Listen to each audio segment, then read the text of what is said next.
Bonjour les coquettes, j'espère que vous allez bien, je vous souhaite la bienvenue sur ma chaîne. J'en profite également pour dire bienvenue aux nouvelles abonnés. Ça grimpe petit à petit.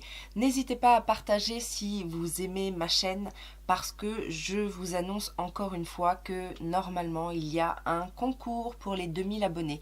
Donc voilà, on y est presque. Donc n'hésitez pas, voilà, il faut partager, comme ça la famille s'agrandit. Bon, aujourd'hui, parlons dupes. Alors, cette catégorie me tient particulièrement à cœur parce que vous savez que j'aime beaucoup les dupes. On s'entend bien, on parle de dupes et non pas de contrefaçon. Je ne ferai jamais la promotion de la contrefaçon sur ma chaîne parce que déjà d'une c'est illégal et que je vous ai déjà expliqué dans une vidéo ce que j'en pensais par rapport aux ingrédients, etc.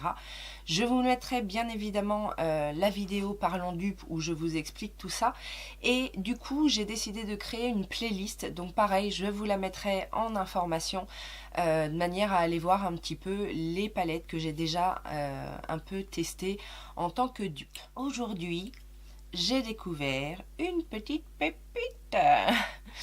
Alors, totalement par hasard parce que je ne savais même pas que cette palette, bon, je vais pas tourner autour du pot 36 000 ans. Il s'agit en fait de la palette James Charles avec Morphe, que tout le monde connaît maintenant. Et qui m'intéressait beaucoup, mais vous savez qu'elle a été longtemps out of stocks, c'était dès qu'elle revenait, aussitôt elle était déjà plus là, etc. Donc c'était très compliqué de l'avoir. Et je savais qu'il y avait des sites chinois qui proposaient des contrefaçons, donc avec le même design, etc., avec la tête de James Charles, etc. Mais ça, je n'en voulais pas, je voulais pas. Par contre, en faisant mes petites recherches, en fait, j'ai découvert qu'une marque asiatique, hein, bien évidemment, on ne va pas se leurrer, avait fait un dupe de la palette James Charles, donc avec son propre nom et sa propre marque, hein, bien évidemment. Mais en regardant un petit peu quelques revues, je me suis rendu compte d'une chose qui était quand même très très intéressant par rapport à la James Charles, c'est-à-dire que elle était beaucoup plus petite. Alors, il s'agit en fait de la marque Changeable et vous pourrez retrouver aussi sous l'appellation You Can Be, donc ce sont des marques asiatiques. J'ai vu beaucoup de revues qui m'ont vraiment impressionnée en termes de qualité des fards et du coup je me suis lancée. Donc moi j'ai acheté la mienne sur AliExpress, mais je sais qu'on peut la trouver également sur Amazon, peut-être même sur Wish, etc. Je sais pas trop, enfin moi j'ai trouvé la mienne sur AliExpress, je l'ai payé 9,50 $ et je vais vous la montrer tout de suite. Il s'agit en fait de la palette Fantasy, donc qui se présente comme ça. Donc vous voyez, effectivement elle est beaucoup plus petite que la James Charles, mais moi je trouve ça génial parce que la James Charles de toute façon est énorme, mais en termes de rangement ou même de côté pratique, je préfère largement ce genre de palette. Vous voyez, c'est de la taille d'une main, donc c'est beaucoup plus pratique. Et alors, la voilà, on dirait un bébé James Charles palette. C'est trop mignon, enfin c'est trop mignon. Disons que j'aime beaucoup le fait que ce soit une plus petite palette, mais c'est vrai que du coup quand on connaît la palette James Charles, on se dit « Oh, c'est un bébé James Charles !» Bon, bref. Alors, les teintes, j'essaierai de vous mettre en incrustation celle de James Charles, mais les teintes ressemblent fortement, bien évidemment. En tout cas, c'est la même inspiration de toutes les revues que j'ai vues, moi, par rapport à cette palette. Alors, moi, je n'ai pas la palette James Charles, donc je ne peux pas faire de comparaison, mais j'ai vu beaucoup de revues. J'essaierai de vous en mettre une ou deux que j'ai vues et qui m'ont bien plu parce que les swatchs étaient assez parlants. Mais voilà, alors on voit clairement certaines différences sur certains fards, mais très peu finalement. Et ce qui m'intéressait, ce qui m'intéresse toujours en fait dans les dupes, c'est que au-delà de la vraie ressemblance avec, l'original, c'est surtout la qualité que l'on peut en tirer. Et je dois avouer, au départ, bon, l'harmonie des couleurs, j'aime, je voulais la James Charles, donc cette harmonie me parle bien évidemment. Mais quand je l'ai reçue, j'ai commencé à mettre les doigts dedans, j'ai fait ouais, pigmentation, bof, bof et tout. Donc ça c'était juste en mettant mes doigts dans un fard ou deux, principalement des mats. Et puis j'ai fait les swatchs. Donc je vais vous faire passer les swatchs. Vous verrez bien évidemment que dans les swatchs, il y a des fards plus en transparence et d'autres très pigmentés. Je mets bien évidemment un grand oui et une belle mention aux fards métalliques qui sont pour le coup très crémeux et très intenses au premier passage.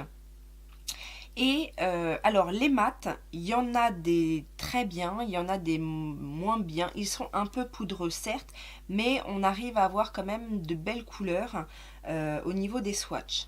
Ce qui m'a surtout étonné en fait, c'est que quand j'ai commencé en fait à travailler les fards sur ma paupière, là pour le coup je n'ai eu aucun souci. Alors le look d'aujourd'hui, je l'ai fait avec cette palette. Et enfin, j'ai utilisé beaucoup de couleurs, mais j'ai surtout eu aucun problème à travailler les fards. Ils se travaillent très bien.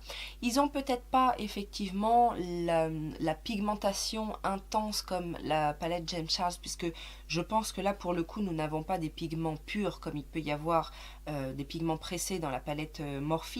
Mais en deux passages, on arrive à avoir quand même une belle intensité. J'ai notamment été surprise des fards clairs que j'ai utilisés. J'ai utilisé par exemple ce rose très pâle. J'ai utilisé le blanc. J'ai utilisé le phare ici. Pour faire mon dégradé en fait en haut, et il y a de la pigmentation, il y a de la couleur, on voit bien le dégradé de couleur avec mon blanc, mon rose, mon orange. J'aime beaucoup le travail de ces fards, franchement ça s'est très bien passé. Après les violets roses sont très beaux, les verts, les verts sont très beaux également. Toutes les couleurs métalliques sont très belles.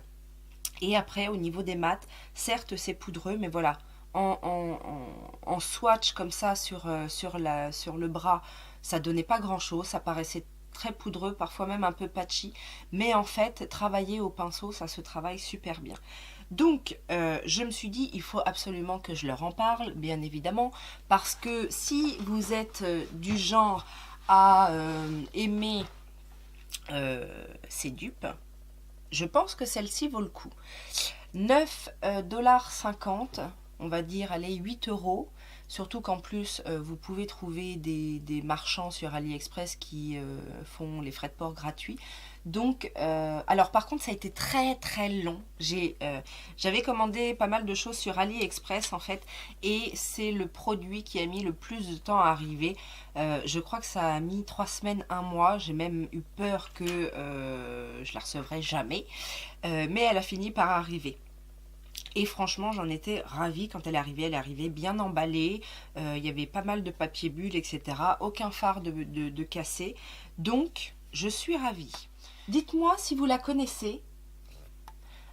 Dites-moi si vous voulez un tuto avec, parce que du coup c'est vrai que je l'ai testé comme ça, mais je vous ai pas montré en action. Si vous voulez un tuto avec, n'hésitez pas à me le dire, je m'exécuterai. Et pour le coup, je vous rappelle donc Changeable ou You Can Be, elles sont vendues, la palette est vendue sous les deux marques. La palette s'appelle Fantasy et vous pouvez retrouver d'autres revues avec d'autres swatchs, surtout des swatchs comparatifs si vraiment ça vous intéresse. Mais voilà, en soi, pour le prix, je trouve qu'elle vaut vraiment le coup. Et et voilà quoi, on est toujours content quand on a une jolie palette dupe en plus d'une palette réputée. Je dis, moi, ça fait plaisir. Une petite précision, je sais pas si ça vous intéresse, mais en ce moment, en fait, j'essaye de... je fais le tri dans mes fonds de teint et certains fonds de teint, je les réessaye. Et je voulais juste faire une petite aparté. Aujourd'hui, je porte le Vita Lumière Aqua de chez Chanel. Et j'avais oublié à quel point ce fond de teint est magnifique et agréable à porter et effet seconde peau. Je suis étonnée qu'on n'en parle pas plus. On devrait en parler plus de ce fond de teint. Je l'ai redécouvert, c'est vrai que je l'avais acheté, je l'avais utilisé un petit peu, j'en étais très satisfaite, etc. Avec tous les nouveaux produits que j'ai, je l'ai un peu oublié, là je l'ai ressorti. Et en plus là, avec les beaux temps qui arrivent, les beaux jours qui arrivent, le beau temps, les beaux jours, je pense que c'est une belle option pour celles qui aiment une couvrance légère, une texture très confortable, vraiment un effet seconde peau. J'adore, j'adore. Bon. Bref, là, j'ai pas de dupe pour celui-là. Si vous en avez un, n'hésitez pas à me le dire. Je vous fais plein de gros bisous et je vous dis à très bientôt. Ciao, ciao!